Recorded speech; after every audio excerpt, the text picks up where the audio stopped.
الدین الخالص. السلام علیکم ورحمۃ اللہ وبرکاتہ.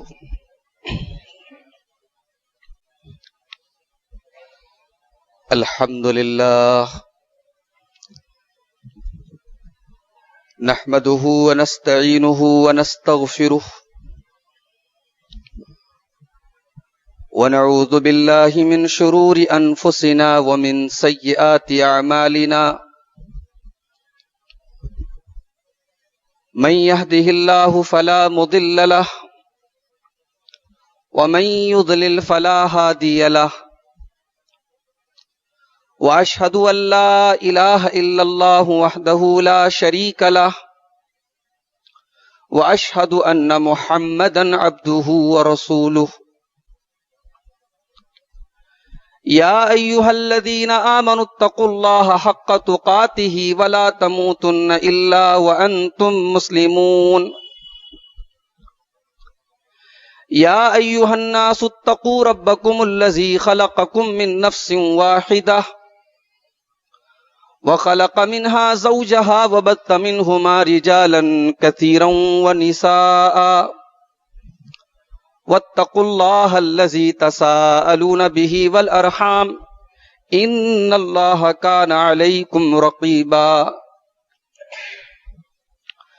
يا أيها الذين آمنوا اتقوا الله وقولوا قولا سديدا يصلح لكم أعمالكم ويغفر لكم ذنوبكم ومن يطع الله ورسوله فقد فاز فوزا عظيما.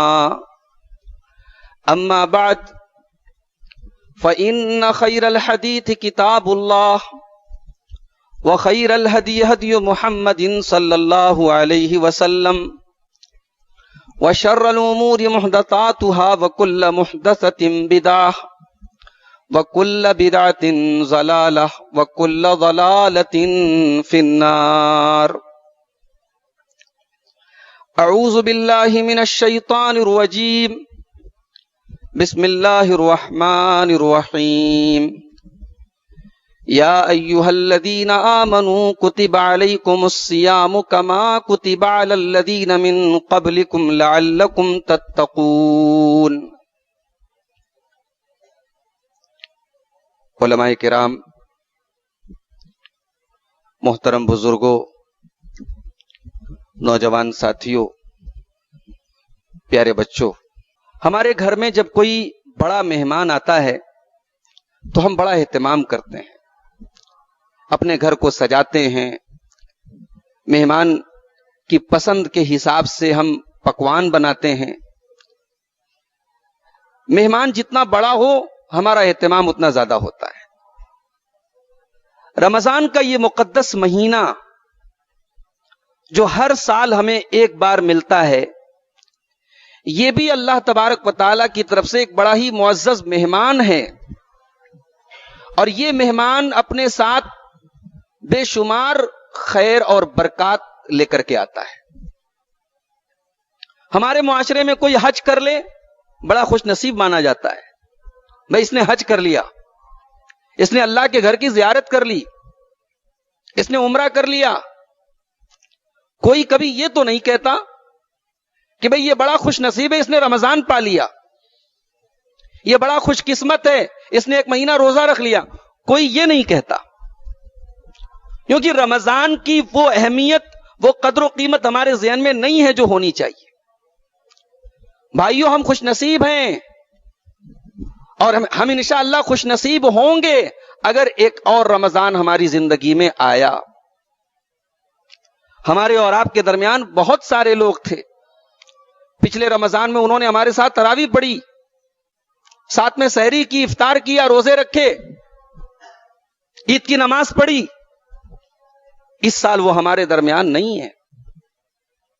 یہ اللہ کی ہم پر عنایت ہے، یہ اللہ کا کرم ہے ہم پر کہ اس نے ہمیں ایک اور رمضان عطا فرمایا.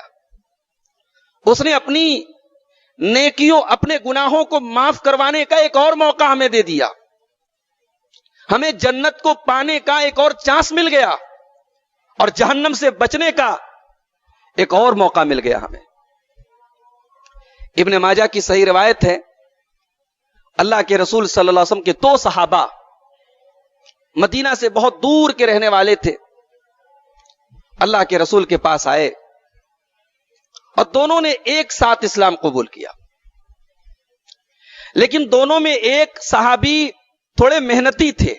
بھئی ایسا ہوتا ہے، ایک آدمی زیادہ محنت کرتا ہے، ایک آدمی کم کرتا ہے۔ یہاں محنت سے مراد وہ کام دھندا والی محنت نہیں ہے، محنت سے مراد دین کے کاموں میں آگے رہنے والی محنت۔ بہت سارے نوجوان ہیں، کوئی دین کا کام آ جائے آگے آگے رہتے ہیں، اور کچھ بیچارے ایک دم پیچھے بیٹھے رہتے ہیں۔ تو حضرت طلحہ جو اس حدیث کے راوی ہیں کہتے ہیں کہ ان دونوں صحابہ نے ساتھ میں اسلام قبول کیا، ایک گاؤں سے تھے، ایک علاقے سے تھے، لیکن ایک محنتی تھا، ایک تھوڑے کم محنتی تھے، ایک دین کے معاملے میں آگے آگے رہتے تھے، ایک تھوڑے پیچھے پیچھے رہتے تھے۔ تو جو صحابی محنتی تھے وہ اللہ کی راہ میں لڑتے لڑتے شہید ہو گئے، اور جو دوسرے صحابی تھے جو دین کے معاملے میں اتنے فاسٹ نہیں تھے، اتنے تیز نہیں تھے جتنے پہلے والے تھے، وہ 1 سال کے بعد طبعی موت، نیچرل طریقے سے ان کی موت ہوئی، ان کی وفات ہوئی، وہ شہید نہیں ہوئے۔ پہلے والے شہید ہوئے، یہ طبعی طور پر، فطری طور پر ان کا انتقال ہو گیا۔ اب حضرت طلحہ کہتے ہیں کہ میں نے خواب دیکھا کہ میں جنت کے دروازے کے پاس ہوں، اور جنت کے دروازے سے ایک آدمی نکلا اور اس نے کہا کہ پہلے وہ آدمی جنت میں جائے گا جس کا انتقال 1 سال بعد ہوا تھا اور نیچرل طریقے سے ہوا تھا، اس کو پہلے جنت میں انٹری ملے گی۔ اس کے بعد پھر جو 1 سال پہلے شہید ہوا تھا اور جو دین کے معاملے میں آگے آگے رہتا تھا، اس کا نمبر آیا۔ پھر اس آدمی نے مجھ سے کہا، جو جنت کے اندر سے نکلا تھا، جو فرشتہ تھا، اس نے مجھ سے کہا کہ بھائی تم جاؤ، تمہارا ابھی جنت میں جانے کا ٹائم نہیں آیا ہے۔ حضرت طلحہ کہتے ہیں جب صبح ہوئی تو میں نے اپنا یہ خواب صحابہ کو بتایا، تو صحابہ کو بڑا تعجب ہوا کہ ایک آدمی دین کے کام میں آگے آگے رہتا تھا، اللہ کی راہ میں شہید ہوا تھا، وہ بعد میں جنت میں جا رہا ہے، اور ایک آدمی شہید بھی نہیں ہوا تھا، دین کے کام میں اتنا تیز بھی نہیں تھا، وہ پہلے جنت میں جا رہا ہے۔ تو بڑی عجیب بات ہے یہ۔ تو صحابہ کے درمیان یہ بات آپس میں گفتگو کا موضوع بن گئی کہ یہ بڑا عجیب و غریب خواب دیکھا حضرت طلحہ رضی اللہ تعالیٰ عنہ نے۔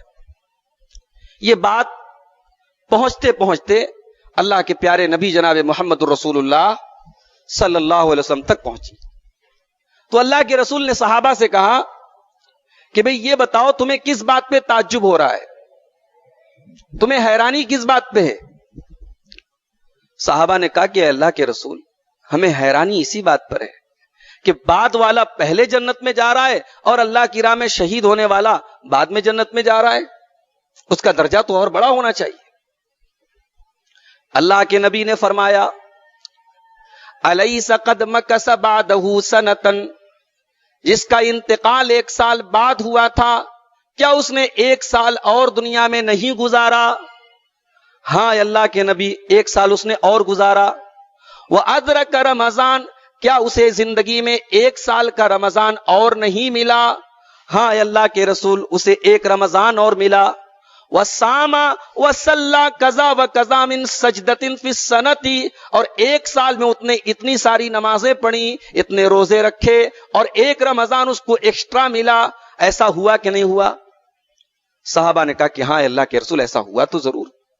آپ نے فرمایا فَكَانَ مَا بَيْنَهُمَا أَبْعَدُ مِمَّا بَيْنَ السَّمَاءِ وَالْأَرْضِ، چونکہ اس کو 1 سال کا ٹائم اور مل گیا، 1 رمضان اور مل گیا، اس لیے ان دونوں کے درجے میں اور ان دونوں کے مقام میں اللہ تعالیٰ کیا بہت فاصلہ ہو گیا۔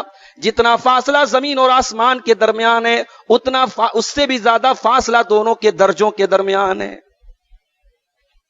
غور کریں میرے بھائیوں، ہم اور آپ خوش نصیب ہیں کہ اللہ ہمیں 1 رمضان اور دے رہا ہے۔